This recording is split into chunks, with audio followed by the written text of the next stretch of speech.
All right, everyone, welcome into episode 45 of the Hoopers podcast, the Pedro Martinez episode.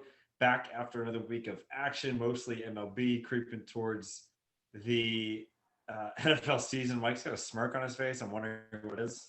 I'm dumb as hell. I'm like, what the hell are we gonna pull 45 off? Like Otis Smith or something? Like that was all I was. The easy, like without even thinking, I got Pedro in round two Jordan, like off the top of my head. Look without even thinking. Well, my first one went to the other one. I didn't want to talk about him. Hint: Red. the bad Red. hat.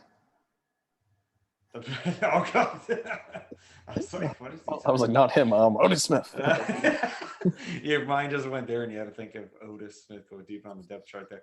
There's got to be other ones out there. We'll think of them. We'll just throw them in throughout the podcast. Now, but thanks everyone. Welcome in. Again, we're here after another week of MLB action. I think slightly more positive than we were a week ago with the Red Sox, as we were recording in the midst of their finalization of the sweep in the Bronx. But so I don't know. Still feeling not great, but I'd say slightly better than a week ago. But then again, they've played subpar competition. Yeah, this was the stretch where we said 7-2. 7-2. I'm hoping for 8-1. They already lost one, and they're down 4-0 tonight. From the table. I mean, Cleveland's playing a little better now, and that's that. I'm gonna call it the Jake. I don't care what it's called now, but we're going to the Jake. I think it might have been like I think it's a new. If it's not progressive, then I have no idea. Yeah, well, we're at to go there. I mean, they're coming here next. Yes, they're coming. They go to the Jake, which kind of like I feel like ever since 16, I always have like weird vibes about going there. So like that was the one like okay, yeah, to sweep the Rangers, maybe 2 out of 3 against the Twins, and then hopefully sweep the Indians. But like you're probably gonna lose one there. So that was my 7-2. Saturday night was kind of embarrassing, losing 10-1 to that team. So I know we were able to salvage a 2-1 series win with a wild game on Monday afternoon. If they lost that one, I was pretty optimistic last week. If they lost that one, I was going full cancel the season. That was would have been lost, but luckily the mayor came through. Yeah, that's one too. I think I was talking to you. It was like 4-ish. I was like, gonna wrap up the work day, move on to some other stuff. I think I was like in the bathroom, honestly, just scroll on the phone as one does. And I was like, oh, 3-1 in the ninth. I'm like, I don't need to put this on. I'm sure. Again, I did the Dr. Reeve. Like, I'm just not gonna actually watch it. Hope it all goes to plan. What? I mean, and then obviously it did not occur that way. So we won 8-4 in the 11th inning. I'm like, what in the hell happened here? So, yeah. Again, another explosion from this bullpen. Not able to hold on to the lead, but you said Shaw, everything Doug said he able to come through with the walk-off grand slam. And then a very similar thing again, especially with coming off a busy weekend in New York, I've been kind of, just trying to, get into bed early, watching TV. So I didn't even really catch much of that one either. But again, it seems like the same type thing. They were up 9-3, right? And ended up winning 11-8, 11-9? 11-9. But back to right? back to Monday, of course, it was during a work day. I checked like at the beginning of a 3:30 call, and I saw like I think it was like bases loaded, 1 out for the Sox, and like they're up 3-1 like the 7th inning. I'm like, push some runs across. I don't want to worry about this game. And then they got 0, and I'm like, oh, fuck.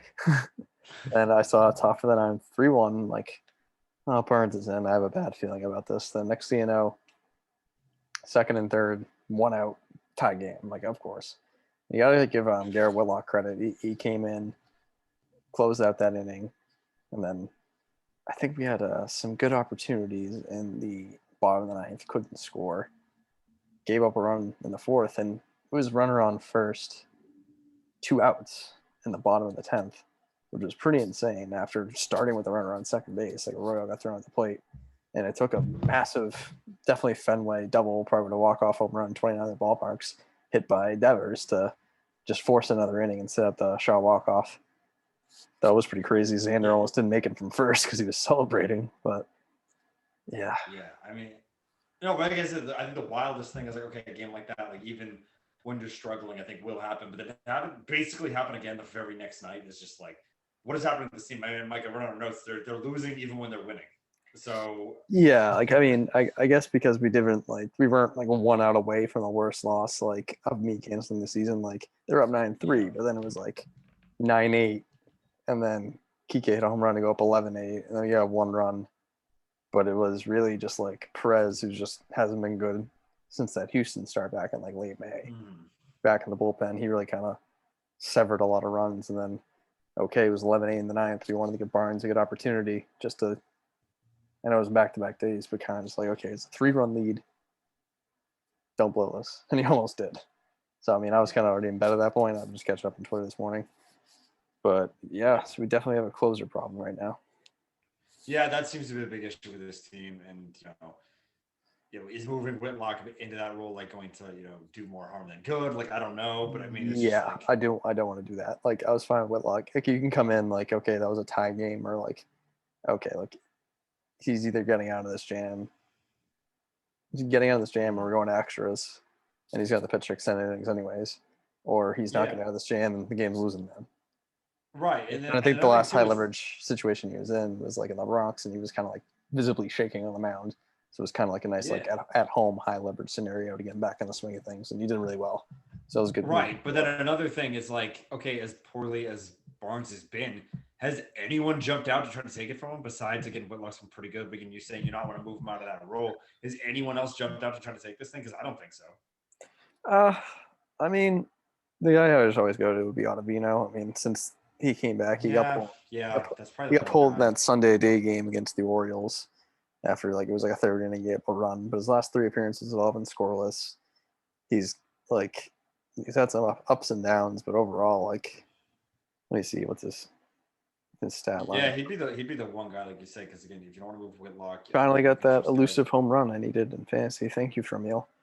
Um, Because then you're uh, talking. I mean, like you said, Robles has been shaky since they got him. I mean, Taylor's hasn't been consistent enough. Same thing with against Sawamura's big on the walks. So I don't know. I mean, yeah, maybe you got Avina, but other than that, I mean, Barnes might just again sadly be the best you got. You didn't make another huge deal. yeah, 3.58, 9.48 K per nine, 28 saves and 50 innings pitched. So like, not the best, not the worst. It's just like something to switch things up. Eventually, I want Barnes to get back to that, and we've proven we can win playoff games underneath Alex Cora without a steady closer. That's So if true. we can just get him back, and then I think, but we got to call up at least one more bullpen arm. But I guess that's with the 28th man coming up in a couple next week. But think about it, we've had so many injuries and so many people up. Like we like call up and down Hauk every single start. So that's Well, probably is just, he gonna is he gonna be on the playoff roster? I'm at the September roster. No, I'm just thinking. Even if they can get, I mean, I know we have to get there first, but Well, yeah, like, I mean, my plan would be like, oh, just use the next two spots on two bullpen arms and just like right? give it 1 month and see what sticks. But I'm like, well, Yeah, we're probably gonna have to like we send up and down Hauk every single time, so he's gonna be one of them. But I think he's up now. We sent down Duran yesterday for Hauk. I'm gonna imagine yeah. he's gonna be back up come September. We're making Jacoby Ellsbury 7 appearances now. Oh yeah, like basically pinch run defensive replacement type deal. Yeah. If you're able to get to the postseason. So But yeah, I mean, it seems like you're in a spot now where you're pretty much just active. Oh man, this is a tough one here, Mike. what? I think we spotted this a week ago because what I was going to lead into next was things just not going pretty much as badly as possible as Richard Lewis would say the season from hell as far as the Yankees sucking for a large majority of the season and us seemingly burying them. And then now they win 11 games in a row. They're on this insane run into second place now, have a pretty decent lead for the first wild card spot. But basically, what I was going to say is that we can get into the Yankees in a sec here, but now you get into the real weird rooting scenario as we have the Yankees and A's want to start a 4-game set as the Yankees are not in action tonight, but that's tough because I know you were like, oh, last week split. I'm like, no, I think you got to commit. Whoever wins game one, I think I just want to sweep. Like, let's just bury the other team. Well, Mostly the Yankees. Actually, if the A's win, it'll be tough. But if the Yankees win, it's just like, all right, let's just get rid of the A's. Like, let's well, take the second wild card. I mean, if the A's lose game one, they're not even going to be the next closest team to us. That's true. Seattle. Yeah, Yeah, who are rising up the ranks here, but America's team. what's their stretch like? Because they got the Royals, and they got to go. Then they face the Astros at home. So yeah, they could have a very favorable weekend as well. the Royals coming to town. But I mean, basically, and we talked about this before, and I can kind of hop on after, but I think I even wrote this down because just like the remaining schedule. So obviously, we got to finish up against Minnesota, at Cleveland, at Tampa, home versus Cleveland, home versus Tampa, at White Sox, at Seattle, at Baltimore. Have a Mets Yankees back to back at home, and then going down to the DC area to face Baltimore and Washington to end the season. So some tough teams in there, but also some cupcakes. So again, you just got to take advantage of I those think things. it was as of before this series, we had like the second easiest schedule in the AL. Granted, like Yeah. probably after the Twins, it probably goes down to like fourth or fifth. But Right. I mean, no matter like that sweep was terrible, but like we kind of been dominating Yankees at home. And a lot's changed since even they played the last weekend of July, like not including the wraparound weekend, but and that we dominated them. That was a huge comeback on the Sunday. That was us burying them, and then stuff changed really quickly. But The trade deadline essentially just turned everything around. But it's just odd because like it's not really the guys they got, right? yeah, It's like everyone else. Rizzo had the first amazing weekend in Miami, but since then it's been more of Luke Voigt. Mm-hmm. Like I think I saw Fire like under his ass. yeah, I think even he came out today. He's like, hey, like you guys should be playing me more. I know you traded for Rizzo, but like I get it. It was like a small sample size last year, but Voigt was getting like MVP votes last year. Yeah. So I don't know. It's kind of scary at that, at least at the very least, left right platoon. But they're making it work. I know it's probably next up. They won 11 straight now, and like they're just like they're an MLB the Show team. Like you draft on talent and just make the roster spots work. Yeah. Like Stan's back in the outfield some nights. We have like Judge playing in center. Like he can play center, but like you wouldn't like put him out there day to day in a regular season. You would in the show, but it's just been Right. it's been working. Yeah, just smack it together. Yeah. But yeah, they're on fire. Like you mentioned, not even the guys they got kind of seems to be guys that were already on the roster, but they're just figuring it out right now. But the insane thing is that again, the cockroach that is the Tampa Bay Rays every year, they're holding their ground and they still have a pretty sizable lead in the AL East. So obviously doing well with again not great averages, but they got the pitching. They're hitting the ball out of the ballpark, which seems to be kind of their MO. So Yeah, they're holding up the East. Yeah. the most probably one of the more underrated players in baseball. It didn't help that he didn't have like the most shining postseason last year. It's got to be Brandon Lau. Yeah. Like let me look up. That's true. He really did struggle last year, or in the playoffs anyway. Yeah, but like you said, he's hitting 235 with 29 dingers, 75 RBIs. And even just like the last 2 weeks, like 292 for 4 home runs, 12 RBIs, like hitting 290 the last month. So he's just really been like one of the best players. Like he's the fourth ranked fantasy player in the month of August. So like he's been the catalyst. But like you said, like the Yankees are on this 11-game winning streak out of nowhere and shooting up the standings. But like every time I look, it's like the Rays up. They're on a 3 or 4 game winning streak. In the last 10, they're like 7-3. Yeah, there are 4 games still. I mean, Yankees have won 11 straight games. They're still 4 back. Oh yeah, because even like last weekend, like the Twins went to New York for 4 games, and like the Rays and the White Sox. The White Sox are going down to Tampa, and so the Rays take 2 out of 3. Like shut down the gauntlet, yeah. But yes, I mean they're still chasing. So again, we're in the most classic.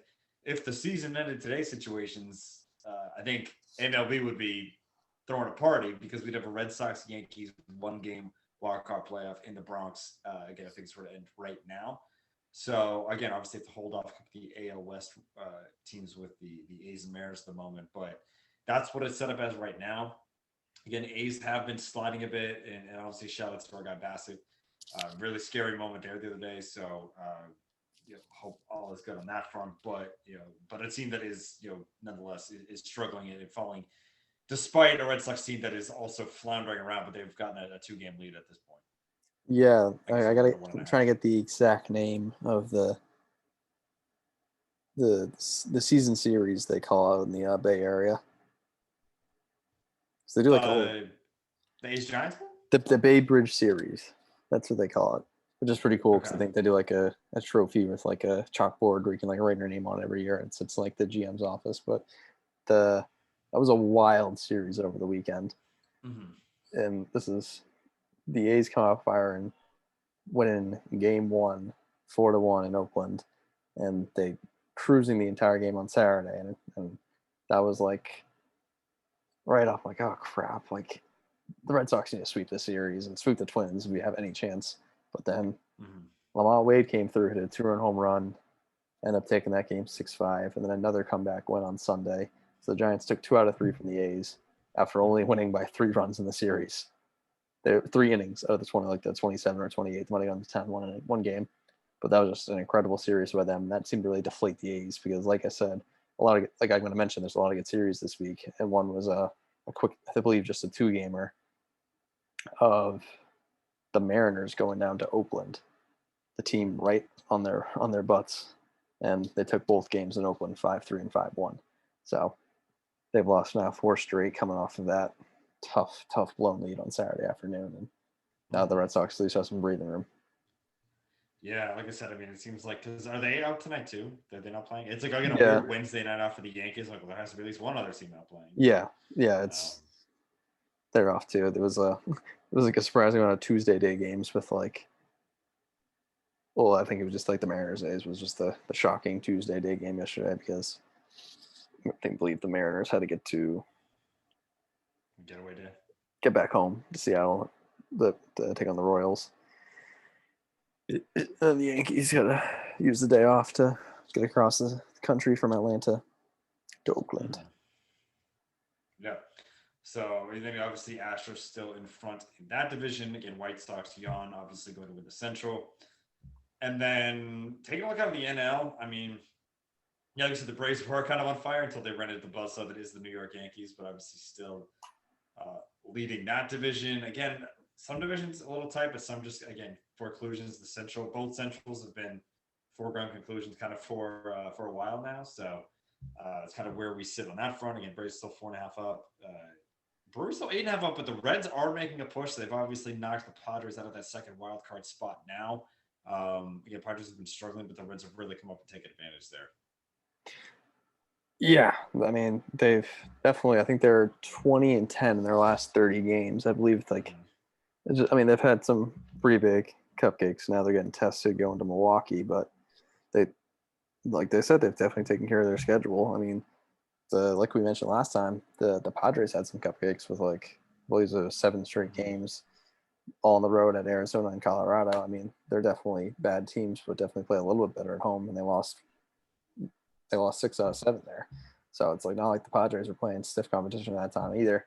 So it's just that tough offense because I believe might be the season or just like in the last month, like Joey Votto might be leading the NL in OPS. So he's having another. I'm loving this year with he's been resurgence. Still bangs. Yes. But yeah, I mean, like you said, it's just we actually have the series that's kind of been, I think everyone's wanted to see a million times this year, but it seems to have lost a little bit of its luster with how one of the teams has performed. We do have Buehler versus Snell tonight at 10 o'clock. I will not be making up for this game, but then I know Snell has not had as good a year as he had in the past, but still kind of yes. Out there for Snell rocking a nice 4.82.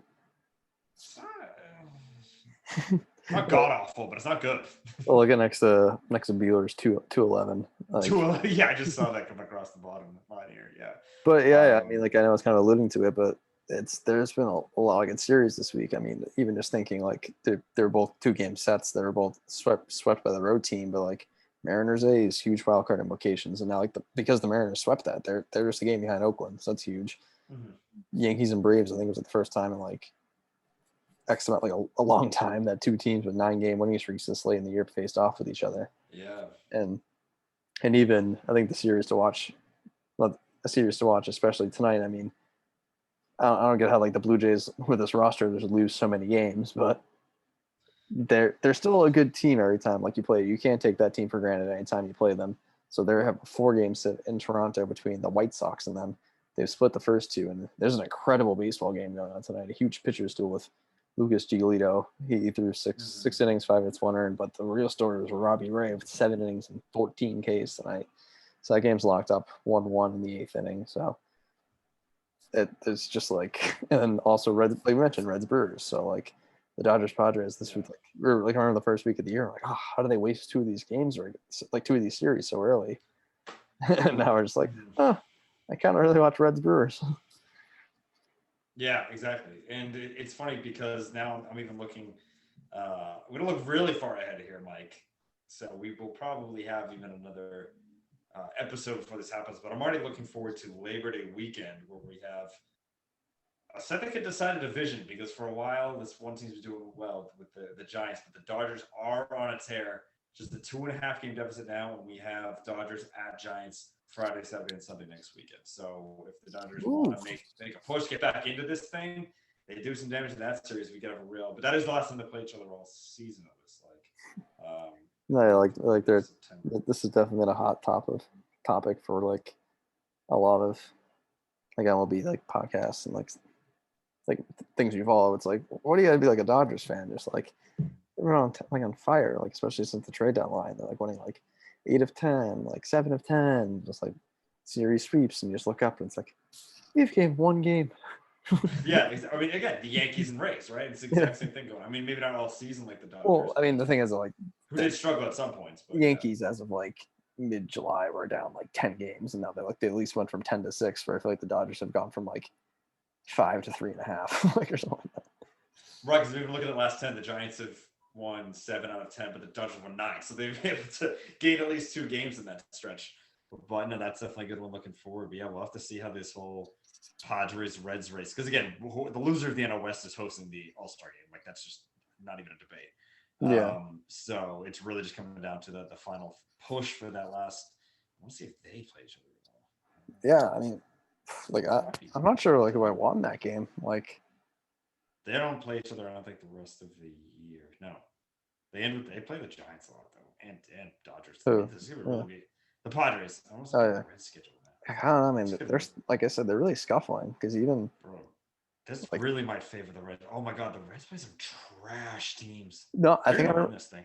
No, yeah, I remember this one like 14-year-old on TikTok was like, "Watch out!" Like, it was like a random video. It was like, "Watch out!" Like, even though the Reds are like 4 games behind the Padres, like their schedule is so bad the rest of the year, and the Padres have so many divisional matchups with like the Giants and Dodgers left. Do you want to hear? Okay, so they're wrapping up against the Brewers tomorrow, so it's a tough series. Marlins, Cardinals. The Cardinals are heating up a little. Yeah, but the Tigers, Cubs, Cardinals again, Pirates, Dodgers, which is hard. Pirates again, Nats, White Sox, which is hard, and then the Pirates again. So then the Pirates 9 times the rest of the year. Raise it. And yeah, those. I mean, if I'm going off schedule, I think the Reds are going to come out, and the Padres are going to miss the playoffs. Oh yeah, because I mean, like they needed a lot to come back and win on Saturday. I was happy like I ended up not a lot during the day and I ended up going out at night. I was able to tune on the end of that Phillies Padres game. Aaron Nola was about to throw a complete game, 1 earned like 14 Ks, but then Jake Cronenworth had other ideas and like they ended up coming back going to that game. But that was like they lost Friday and Sunday, so like that was just to in the long shot avoid a sweep at home to the Phillies that were scuffling after like they were riding high after the series sweep and the Mets and took over. But like you said, the Braves kind of left them in the dust and they've kind of been like looking around like they were middling. The Padres couldn't beat up on them. So like they might just not be the team this year that everyone's hoping them out to be. No, seems like a real letdown here. And obviously Tatis has been injured a few times and everything, but yeah, I'm definitely not looking good for them if you're looking just at the schedule going forward. And yeah, I they just say they came out with I think it's kind of crazy. It's one of those years where they said if they came up with a schedule, if the World Series goes 7 games, it'll be on November 3rd, which is quite late. So yeah, interesting one on that front. Halloween's a Sunday. That'll be Game 5. So that'll be right. They'll do that like wrap around, right? It'll be Tuesday. We'll start Wednesday off day, Thursday, then Friday through Sunday. Did not need that prestige worldwide, and the Red Sox. It was a first and second, 1 out. I both have Schwarber and Bogarts and fly out, and then Bogarts got out too. So nice. I was because listening briefly on the radio. Vasquez made a running error earlier. He was on second base, and Schwarber hit one to right with 2 outs, and he like stopped between second and third to like make sure it fell. It's like, dude, there's 2 outs. Just like because Stig and Fleming were just like, oh, he would have scored, no problem. so that didn't help because I think it was only it might have only been 2-0 at that time. But and then one final MLB note that I have. Actually, no. Oh, actually, no. We have a few. First off, I just want to say that the Rockies splits are hilarious. Just those records are just I've never seen anything like it. It's absolutely insane. We'll get the actual numbers out. So it's 43 and 22 at home and 14 and 47 on the road. It's actually bananas. Yeah, like they're having quite the double header right now with the Cubs because the Cubs are basically a AAA team after the trade deadline, and Yeah. they lost the first couple, and they're in a wild extra inning game. They caged the ninth inning, but it was the seventh. It was David Bodie hit a 3-run home run to force extras, and then it was 1 run by the Rockies, 1 run for the Cubs, and now it's a 9-9 in the ninth. Could you imagine being 21 games over 500 at home and being 12 games under 500 over? Yeah, it being 24 games out of the division. I mean, I'm the dude with their under wins. I'm like, can you just like be like 10 games above 500 at home? Yeah, I'd be cruising. Dominate. Yeah, you just not dominate at home. Oh man, so yeah, cruising, but not probably to lose that one. Yeah, that's obviously funny. But also, shout out to one of the greatest players of our generation, locking up 500 the other day, Miggy Cabrera. Again, remember him back in 03 hitting that home run off Clemens as a 20-year-old. So really one of maybe the most slept on careers because he has kind of tapered off a bit, but just like in both Florida and even like again the early to mid even Detroit days, he was just an unstoppable force. Obviously, the only triple crown since Yaz. Like, I mean, it was for a while. I don't think people thought it was ever going to happen, and he pulled it off, and he's just insane. An absolutely phenomenal career. Yeah, well, I mean, what more can you say? Like, winning World Series at 20, winning a triple crown in 30, like, and some of these like stats, like you can only compare him to like Ted Williams or like Willie Mays and like Hank Aaron, like pretty much a modern day goat that probably don't appreciate it as much because like he's kind of wasted away his last like 5 years with a pretty middling Detroit team. Like it's like it's not bad to say it because he came in at like a 19-year-old scrawny dude, and now he's kind of like bulked up, and now as he gets a little older, probably put on a couple in the stomach too, so he just looks kind of completely different. But oh yeah, I mean, I actually watched that. Like that clip came into my feed the other day, and I watched him like, oh my god, he's such a baby face. Like he looks like I don't know, he looks so young, and he said like so much more trim. And I was like, yeah, hey, it happens. It happens with age. But yeah, no, it's just like it's insane. Just like thinking about how good his career was. Because again, I mean, you can never expect this out of someone, but I think even young, I'm like, oh, he's gonna push like Bonds, so like or something like that. But obviously, again, not everyone's, especially getting some help in their late 30s. But still, I mean, 500 obviously is a phenomenal number, and obviously not too far away now from, I think less than 50 away from 3,000 hits. So even if he suits up even just one more year, he's gonna get there. Well, even at 501 today, and boy, it was not a cheap one. No, you got every. They're in Seattle. He hit it in the Big Mac land. But back to 500, do get a shout out the Jays fans. Like they did a pretty good job. Yeah, backing them up there. Yeah, absolutely, and again, but with again, he already has the 500 on its way to 3,000. This is where it gets real select, and I know our guy Big Cat was throwing out the stats the other day with a 300 average, just like how select those clubs are. But even beyond that, just the guys that have 3,000 and 500. You're talking Hank Aaron, Willie Mays, Rafael Palmeiro, Albert Pujols, A-Rod, and Eddie Murray. That's it. That's the whole list. So he'd be the 7th person in the entire history of baseball to do it. So I think it goes without saying, a definite Hall of Famer. So again, just blessed to see again one of the best careers out there. Again, especially I think probably one of the better careers that I remember like every second of his, like every part of his career. Going back to like his, like I said, those early Florida days. But and I know we kind of hit on some of like the upcoming action here, Mike. But again, yeah, just one more time, congrats to Miggy. But yeah, I know you mentioned your Giants Braves kind of headlining this weekend. Any other ones you kind of want to get into here? There's more though. I know I kind of already talked to her. It's more of the weekly series. Yeah. Like Rays Orioles. Orioles are a 19-game losing streak, but hey, I think they're gonna pop through, despite probably very lackluster from Ohtani. They're still winning with 2 homers in the first, right? I think. Yeah, but yeah, I guess Yankees A's is also another one to look at. Yeah. Oh yeah, we kind of talked about that one too. Yeah. But yeah, you got the road Rockies going to the Dodgers, Royals, It's a Mariners, sweep. like Cubs going across the town, but that's got no juice anymore. Mhm. Like a lot of top versus bottom, but I'd say Giants Braves is probably the best. What's the Sunday night game? Yankees A's. So I'd say Yeah. those Oh, two are probably the nice little yeah, watch on Sunday night at the cottage for me. We got the past preseason, I think, right at 6, and then we'll hop into some Sunday yeah. night baseball. It won't be too bad. I kind of like it. If there's only two series, like there's one West Coast team going east, and then one East Coast team going west. So it's kind of like at least on Friday night they're kind of split up. Yeah, for sure. But yeah, then like you mentioned too, the awards. You said again, we just mentioned besides Otani, who seems again like a lock for the AL MVP. Um, some other awards that are definitely much more open here, and we can see kind of a few guys. I know you mentioned um, or at least I was thinking before. I mean, you talk about like the NL kind of seems definitely open. I think Muncie even making a push as well. But I mean, I don't think anything's locked up to this point Yeah, like besides Otani.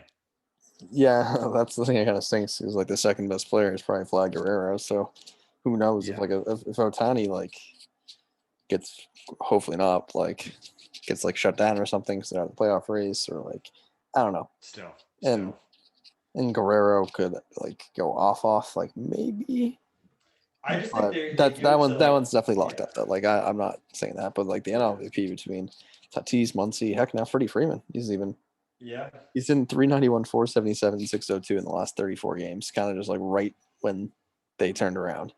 And heck, even another Dodger, like a new one, Trey Turner, like could have a 30-30 year. So Yeah. Who do that you one's think's the leader right now? probably Tatis, despite how many injuries he's Even had. with even with the injuries, it's hard to fight I that mean, he's still up there in home runs and steals and first in the NL and runs slightly in OPS. So Mm-hmm. Yeah. Um. So I mean, that's the race there. I mean, you talk about. I mean, even all the other awards. I don't know if you want to kind of yeah, I mean, get into some of the other one. I mean, yeah, we like mentioned MVP, obviously think Otani, back but Cy to Young. AL for Cy Young, like it's probably Lance Lynn, but like Mm-hmm. I don't know, like Cole's heating up a little bit. Like Yeah. Rodon, he's on the IL, but if he comes back and kind of gets back in this groove, he can get up there. So that was kind of stunk. I mean, who knows? Maybe Robbie Ray after tonight's performance. But like the A's have kind of got a hit because Mania has a pretty bad last couple matchups, and he's pitching against the Yankees this weekend, and of course Bassett getting hit in the head. So Yeah. that's tough. And then Cy Young, I think it's down to probably Zach Wheeler leading their clubhouse. But again, like we said, Walker Bueller is a 2.11 ERA. Basically, the entire Brewers pitching staff between Woodruff, Peralta, and Burns have been insane. Wheeler just got lit up for a dust on machine. No, yeah. He had a 2-2 game. I was like, I wish they just pulled him because he's lit up a 3-run home run in the eighth. And then yeah, Scherzer. I mean, shout out Kevin Gosman too, being kind of being the ace of that Giant staff. But who knows? It went from being 99% being shut down to maybe cracked open the door a little bit today. The Grom, I don't know. for I know. Jeez, because he was so awesome at the beginning. no, he was like a lock.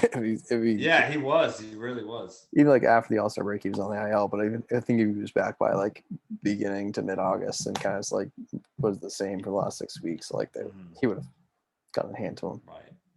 Right. And then like even like a rookie of the year between the AL, Garcia, Haas, McClanahan, Rosarena. Like there's some names there, but it's probably going to be Adolis Garcia. And then I'd say the NL it's between Trevor Rogers and Jonathan India. Yeah. So, yeah, we'll see how those break down. Obviously, a little exciting when things aren't fully concluded. And I know the last thing you had on MLB here, Mike, salary ceiling / floor. Is that like is that a thing that's being talked about or what? Yeah, they brought it up like for teams like not to bottom out like the Pirates. And I know there's like the luxury tax right now, but maybe adding a ceiling. I don't know. It's something I guess saw. Didn't really I look think the into. floor is probably a bigger problem than the ceiling. Yeah. If you want to stop like, which again, tanking in baseball is just so dumb. It doesn't make any sense. Like, I guess if you're just like really, really bad and like, but I mean, I think the only tanking to do is like almost what the Cubs did, like try to have a fire sale of all your players, not just like slowly watch them leave and try to build from the draft, because it just doesn't work like it does in like MLB or NBA.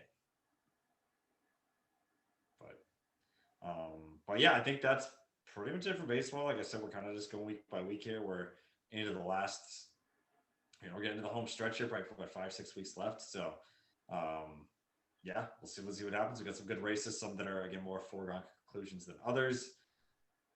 But we'll see. We'll see if the Sox can hold on to one of their spots, or someone else sneaks in, and really, that's obviously what I want to happen there. But obviously, a lot of intrigue with the Reds Padres out there to go for that second wild card spot. Then who wins the NL West? So, lots to look forward to there. All right. Hop into some other things. Why don't we hop to NFL? I mean, I don't too much here. Again, we're only in week 2. We're about to start week 3 of the preseason. We're inching forward. So what are we officially 2 weeks from tomorrow? Opening night? Yeah. Yeah. All right. We're getting there for sure. So, I guess just a few QB battles got announced today, or the winners of said battles. One, I think, a little more obvious than the other. Trevor Lawrence does get named the week 1 starter for the Jags. I know him and Minshew were kind of battling it out there. And then we have Teddy Bridgewater winning the job in Denver over Drew Lock. So 2 question marks kind of filled in today as far as the quarterbacks go. Yeah, the Denver Broncos TikTok page announced it like SpongeBob. Is that so? Like what? They did guess our week 1 starting quarterback, and started from a distance, and they did like the. Oh, did they? That was just Teddy's face. Yeah. Well, I should have done the Louisville picture. Just doing that across. And then also Andy Dalton's the starter too. Oh, I didn't see that one. Oh my god, that is so dumb. That is so dumb. Nice guy, but it should be just Fields. Yeah, I know. That they're like, oh, Fields are going to play 2 quarters worth of action on this weekend for their last preseason game, because they want to keep him fresh because he's not going to start week 1. That's nuts. What is Matt Nagy doing? I don't know. I have a feeling, I don't know, that can't last too long. But so as far as the rookies go, like Mike Lennon and Trubisky. Exactly, yeah.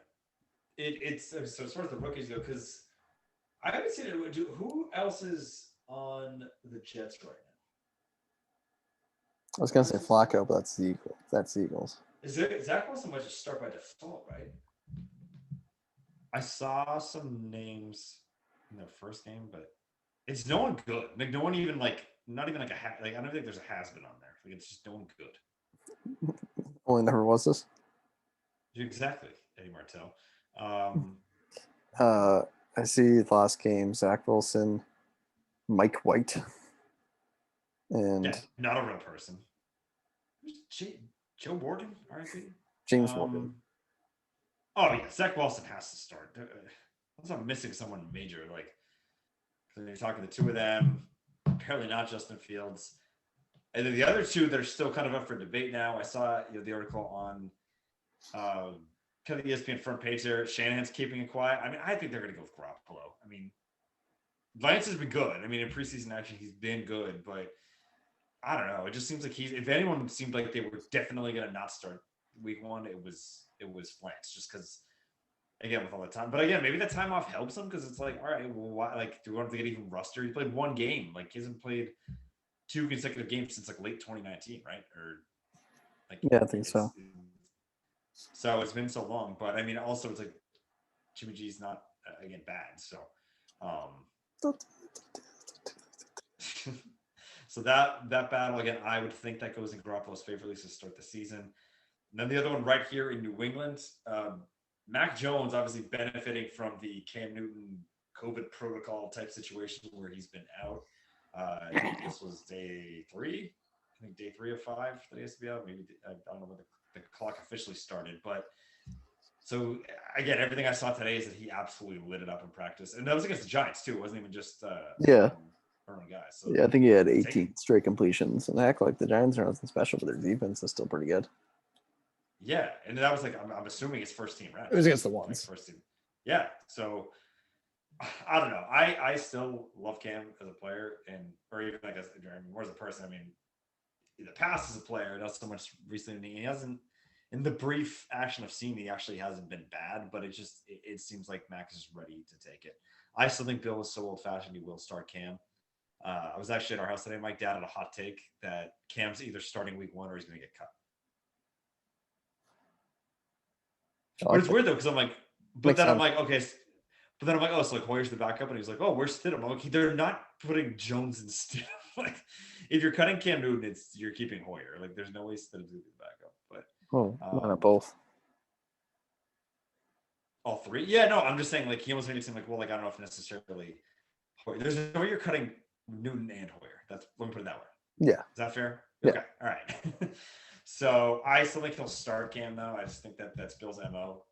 He doesn't seem to even start rookies at other positions if he doesn't have to. So that'd be my official prediction, but I don't think it'll take long for Mac Jones to get in the lineup because he seems like he's been playing really well. Couple other notes. Well, we'll stick in New England. Sonny Michel, sort of some running backs. So Sonny Michel traded to LA. It's just again flash in the pan that first year here. It just seems like he hasn't quite panned out. I'm sure Tony Maz is thrilled with this move going out over there for a couple of late round draft picks. I guess especially with Damian Harris and the emergence of I'm blanking on his name. Richardson, is that his name? Stevenson. Stevenson. Sorry, it's Ron like Rondé Stevenson, right? So yeah, and then I'll know also that. like JJ Taylor looks good. Brandon Bolton with the special teams. Like Obviously, White out of the back, like passing out. yeah, like we're like I remember like Ryan, my friend Ryan was talking about like, oh, like I like Taylor, and another friend like Tarver was like, oh, he probably got cut, and I was like, watch out for Michelle. Like I kind of had a feeling. Like I called the last Friday. I was like, something didn't seem right, even though he had like a good. His last couple games last year when he finally was healthy, he looked pretty good, and apparently looked good in camp. But this kind of just made too much sense. Like we had too many good backfields, especially on the young side and rookie deals that we wanted to play more. Michelle was going to get be up for his extension soon, He can anyways. get good carries on LA. They don't like No, yeah, I mean, like the they're Rams all bell only need him cow. for this year because Akers is out for the entire year, Yeah, that's true. and even I forgot about Henderson, that. like he's going to be ready for the regular season, but he's already dealing with an injury in camp. So Yeah. So we didn't wait a little bit because another team that maybe could have sweetened the pot a little bit was the Jacksonville Jaguars. Maybe not because they're still in a rebuilding process, more like the Rams are more in a win now mode. But obviously, the news that sucks. Travis Etienne out for the year already. He hasn't even played it down in regular season action for the Jags, but had a knee problem there, and he's already out for the year there, which absolutely just, especially as a running back, you got to take advantage of every single year that you can. So before you even step on the field, having this happen, and he's the guy that could have left a year ago, if I'm not mistaken. Is that right? yeah, that was kind. I think he ran it back to win again with Lawrence, which is kind of maybe why they took him. I don't know. I thought it was a stretch there because like there's a lot of Yeah. miles. My whole thing was a lot of miles, and I had a feeling that some of these Mm-hmm. injuries would pop up. So like again, bad about him. I'm giving them more of a. You gave the nice personal side. I'm giving the blunt GM side, where it's Yeah, kind of yeah. where it's kind No, of that's what I'm saying. It sucks from just like again because your opportunity to make money is just so sure you sometimes just get one contract after your rookie deal, if that. So yeah, it really sucks. Hopefully we'll be able to bounce back. I mean, again, again spin zone. I mean, not that you want your knees. That obviously hurts you a lot, but I mean, I guess it's a year without any yards on him, as much as the injury sucks. yeah. So You can take advantage of James Robinson on his undrafted deal. that's true. That's true. It was really good back. Um, yeah, That's the thing that was so confused with the pick. I'm like, you did the thing right. You found the undrafted gem, and then next year just drafted a first round running back. It's like what? yeah, yeah, exactly, exactly. Oh man, but yeah, oh yeah, right after Fournette too. Like you went through the whole thing with him, but who did work out for the Bucks? But Yeah, and then we had because he yeah, became like a trash heap signing. Those are the guys. Like that's exactly, the yeah. method. You gotta earn it, yeah, you gotta earn it at that point. So yeah, you're right though. Actually, not thinking about it, it's like you literally just drafted a running back in the first round 4 years ago, and it ended up like really hurting you. But I wanted to get Lawrence's guy, I guess. But and then we had the the Mitch Trubisky revenge game this Yeah, weekend that I didn't catch much of because again, obviously traveling a lot and everything, but it seems to be quite the crazy game here. But yeah. I didn't catch it. It was catch it either. I was just like looking at the box Oh, score. you Like, wrote it down. That's the reason why. the Bills were going off. Trubisky was basically just Adam mentioned a Trubisky revenge game, and even like Justin Fields got his like head like he got blown up in that game. Bell rung. Yeah, after saying the week before that the game was moving slower than he thought. So Yeah, you don't want to go ahead and say that too early. They haven't even played in the regular season, son.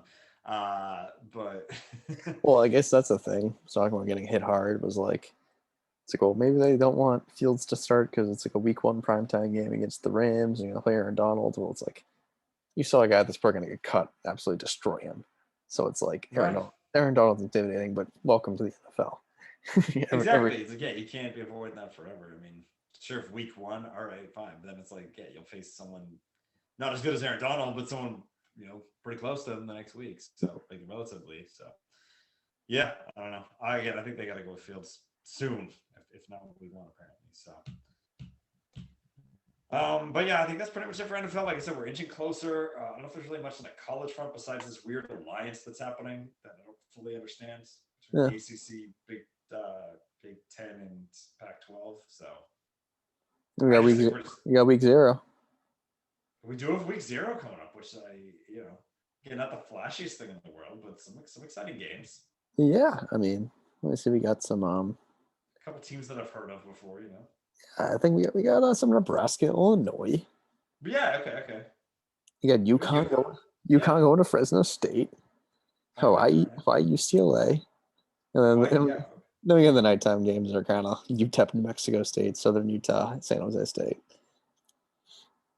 So there's some games with some teams that have been ranked before, been in bowl games before. And then week 1 starts off on Wednesday next week with a Montgomery kickoff.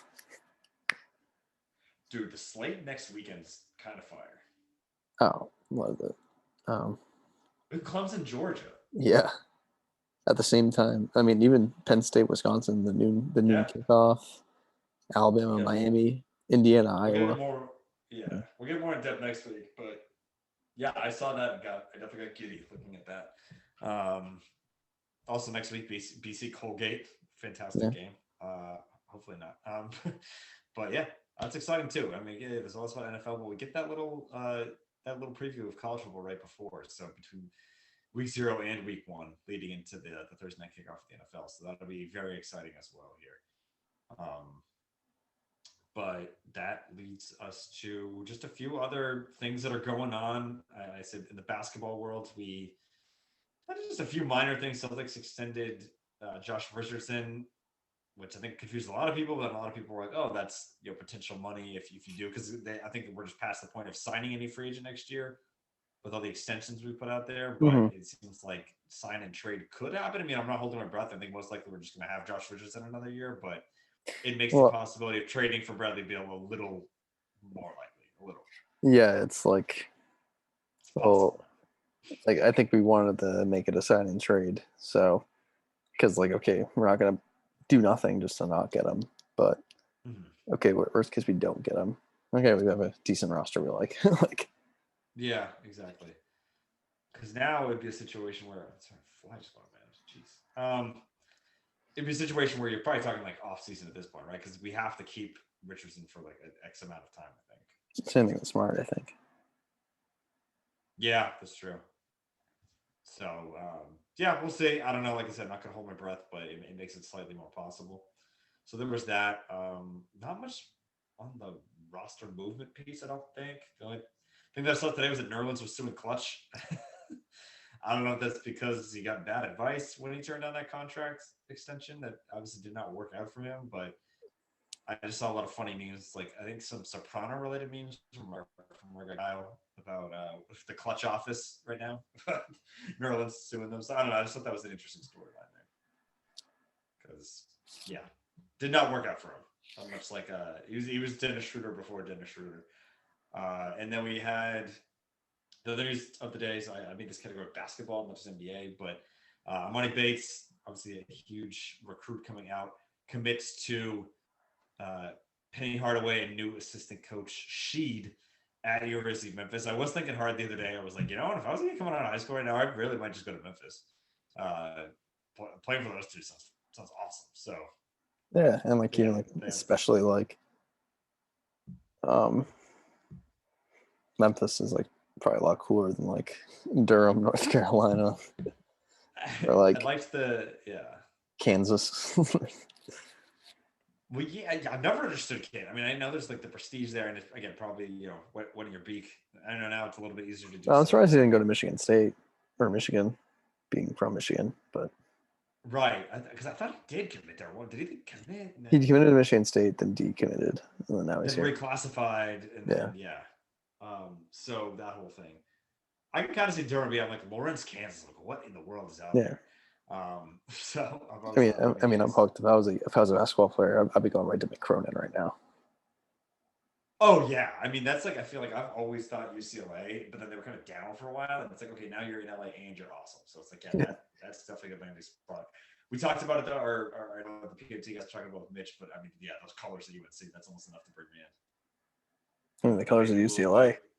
the Argo. No, they're good. I'm just saying like oh my god, yeah, like the UNC, like you got all the Jordan swag, you get that Argyle blue going on the side. That's again, I see the appeal there, but yeah, Memphis going with Penny and Sheed. That's a tough one to beat right now. But you're right. UCLA might be the leader in the clubhouse at this very moment as far as colleges go. But yeah, that is pretty much it for basketball. A few other miscellaneous items to wrap up with. Again, I haven't been watching much of this Little League World Series. Seems like it's fun to just have on the background at a bar sometime. But this kid Gavin Weir has been absolutely insane. That's the only takeaway I've had from this. Is just that, like I think you go back to regionals, like really far back into like before you even get to Williamsport, he's let up one hit this entire time. Looking like a young Chris Sale out there. Yeah, just a long, lecky left-hander striking out kids. So hats off to Out him. of South Dakota too. So you don't see that But I anymore. think of like But a Jimmy Morris just being trapped in like a military town. yeah. So yeah, he's just living in Mount Rushmore. But yeah, so again, just shout out to him. I wanted to put that out there. I mean, I might watch the last couple games, especially when we're down at college or something. Just toss that on the TV. And the U.S. only tournament this year. I know we were talking about it before that we usually have 8 U.S., 8 international, but I think just due to some COVID protocols, the kids got double the teams from the U.S., so we had 2 per region. So see how that one unfolds. Meant to mention this a little while ago, but how about J.R. Smith, man? Enrolling at what is it? At North Carolina A&T, the HBCU. Yeah, Gonna play some golf there. I think we might have briefly mentioned it, but Did never we? like. Okay. But never, that was all like when he said, "I'm going to try to do it." But now I think like this week was the official. Everything's approved and he Yeah. officially can. That's pretty awesome. Yeah. I mean, because you think about these guys that I mean, you could always go back and finish, but I mean, he's a guy that came right out of high school, didn't even go to college at all. So now, yeah, get that get playing some golf down there.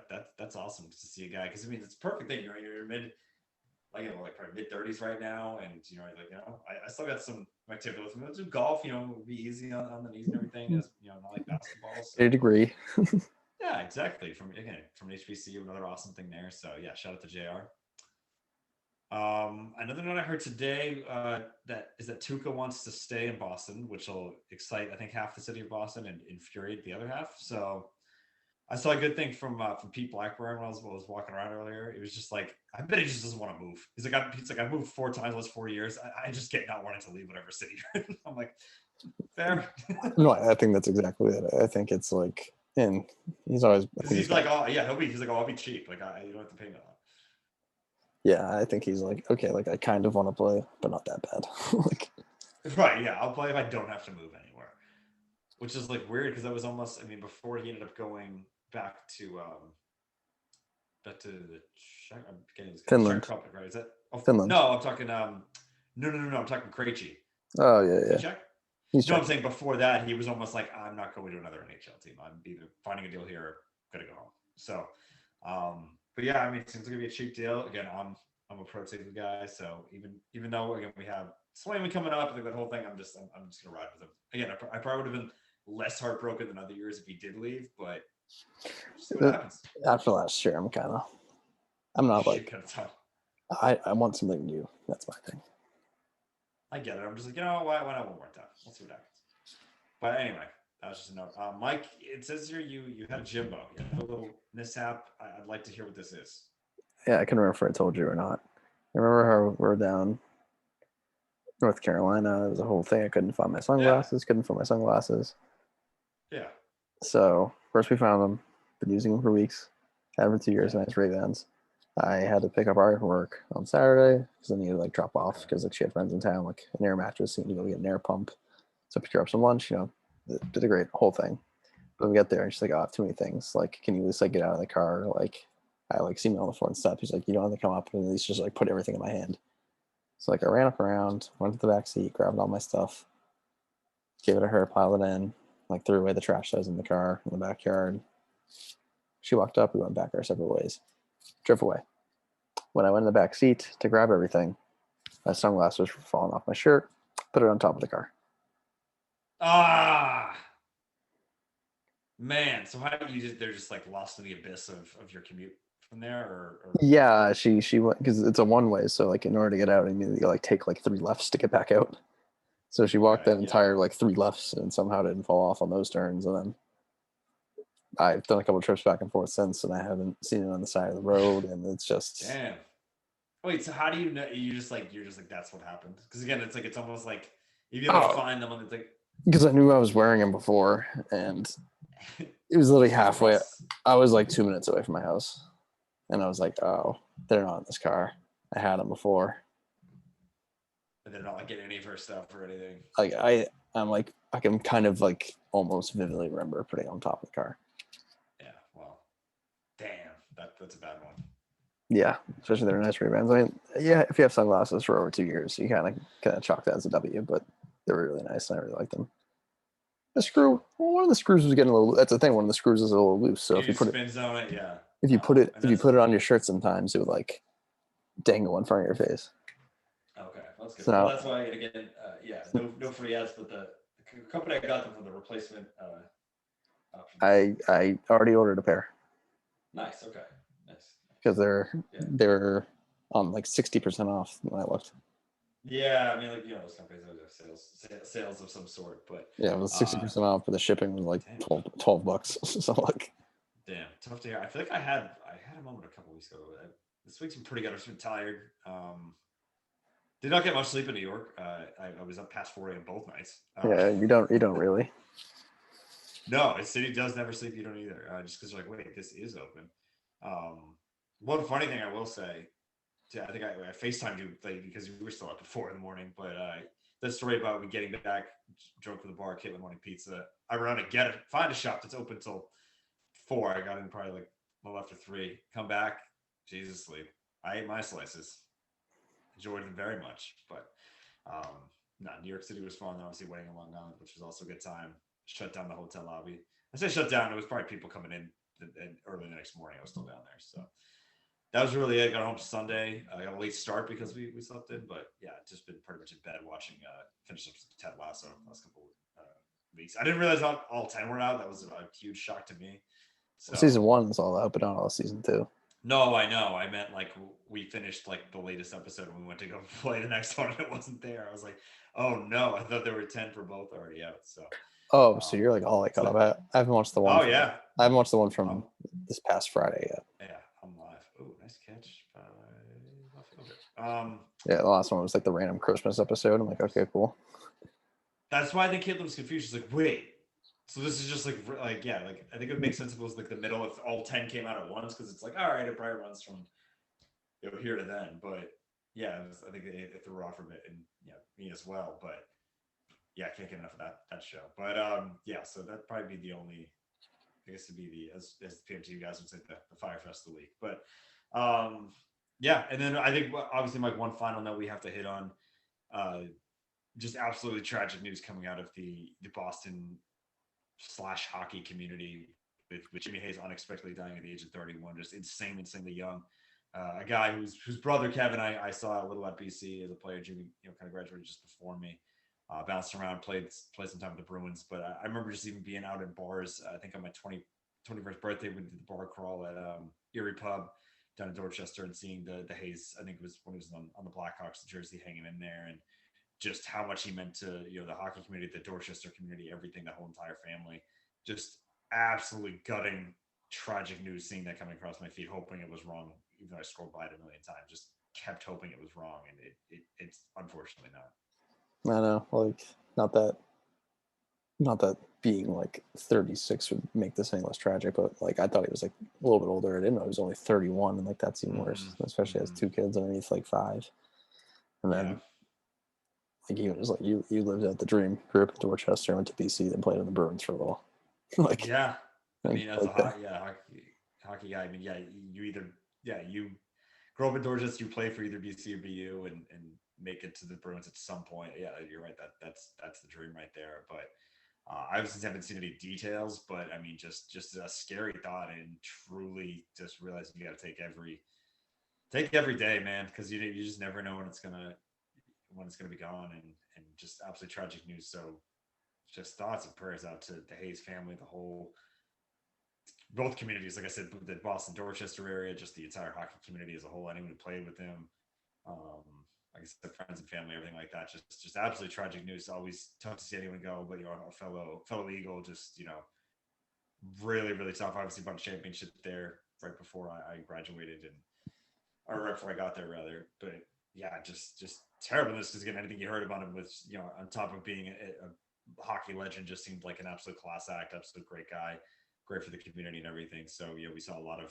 I think we follow a lot of similar people online, Mike, and just anyone who met him just seemed like the absolute nicest guy in the world. So really tough to lose anyone at this age, but a local person as well who just seemed to have a great attitude. Just obviously very tragic. So you had to wrap up the show with that. We kind of got lighthearted, but then kind of had to switch gears a little to get to some serious news there. But like I said, thoughts and prayers to everyone involved there. But yeah, just awful.